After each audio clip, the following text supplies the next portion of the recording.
Certains joueurs ont le pouvoir de faire lever les foules par leur dribble chaloupé ou leur exceptionnelle puissance de frappe. D'autres sont tellement élégants qu'ils semblent maîtriser le temps et l'espace, et c'est exactement ce qui va se produire aujourd'hui. C'est le retour de Prime Time et pour ce 4e épisode, on va revenir sur la performance la plus mythique du joueur qui incarne le mieux l'élégance, de celui qui a une paire de titane au point de tenter une panenka en finale de Coupe du Monde face au meilleur gardien du monde, la calvitie la plus connue, le double Z, Zinedine Zidane.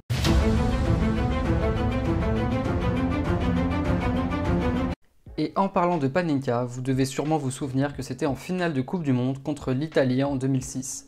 Ce ne sera pas la finale que nous allons étudier aujourd'hui, mais pour moi, le match prime de Zinedine Zidane, c'est ce match en quart de finale contre le Brésil.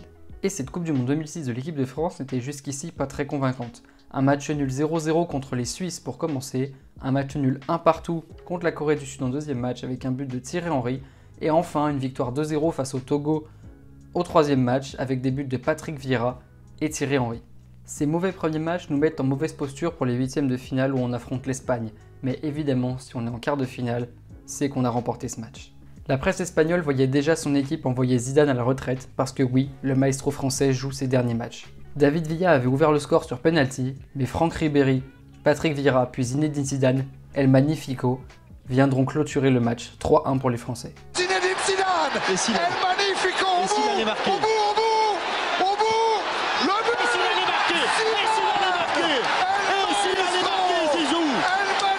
Magnifico. Ces victoires redonnent de la confiance au groupe français et les amènent vers un quart de finale contre les champions en titre, le Brésil, 5 étoiles sur le maillot.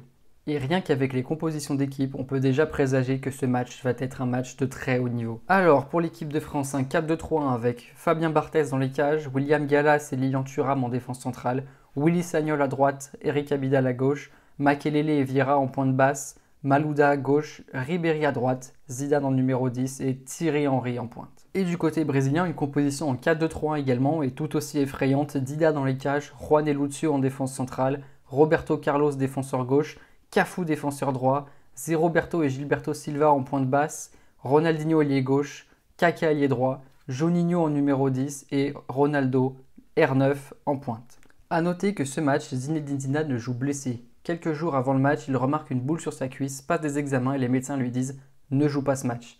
Ce à quoi il répond « Hors de question ». Et quand on voit la performance qu'il va sortir, ça valait le coup. Durant ce match, ce sont les Brésiliens qui vont danser la samba.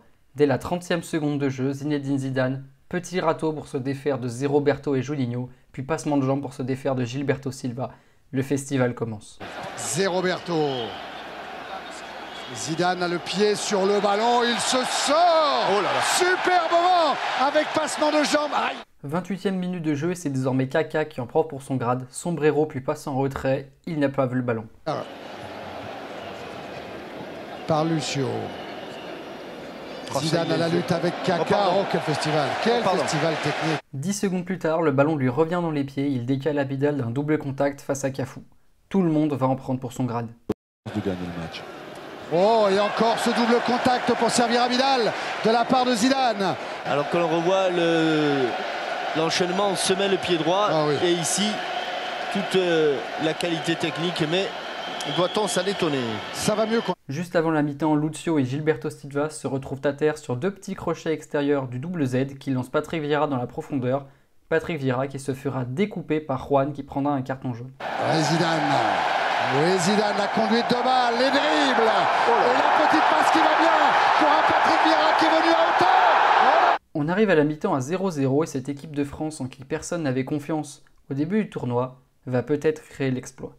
Tout juste au retour des vestiaires, un coup franc du double Z pour Patrick Vieira fera passer un frisson sur le banc brésilien. On joue la 56e minute de jeu et Zidane continue de danser la samba, un petit sombrero sur son coéquipier au Real, Ronaldo. On en a profité. Zidane par-dessus Ronaldo. Et allez.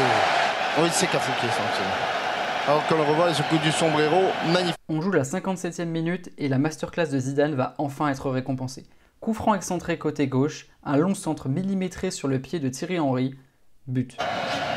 Zidane qui va tirer le coup franc, ça plonge bien, de Thierry Henry. A noter d'ailleurs qu'il s'agit de la première passe décisive de Zidane vers Thierry Henry en équipe de France, alors qu'ils jouent ensemble depuis presque 8 ans. Quelques minutes après cette passe décisive, Zidane aurait pu marquer si le centre de Ribéry n'était pas dévié par Juan. Ribéry, il a trouvé la sortie, le centre devant le but.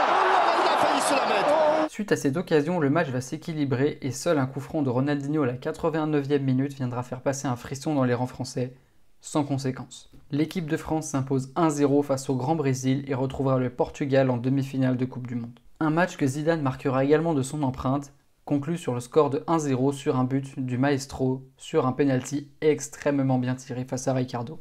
La suite, tout le monde la connaît, la panenka, le coup de boule et une fin de carrière qui n'aurait pas dû être celle-ci. Bien que l'équipe de France ait perdu cette finale au tir au but contre l'Italie, rien ne garantit que même avec Zidane sur le terrain, l'équipe de France aurait gagné. La sortie du Maestro aurait peut-être été simplement plus belle, mais il en est ainsi. Merci à tous d'avoir regardé cette vidéo, si elle vous a plu, on n'oublie pas les 4 juste importants, le like, le partage, le commentaire et l'abonnement. Et on se retrouve bientôt pour une nouvelle vidéo. Ciao!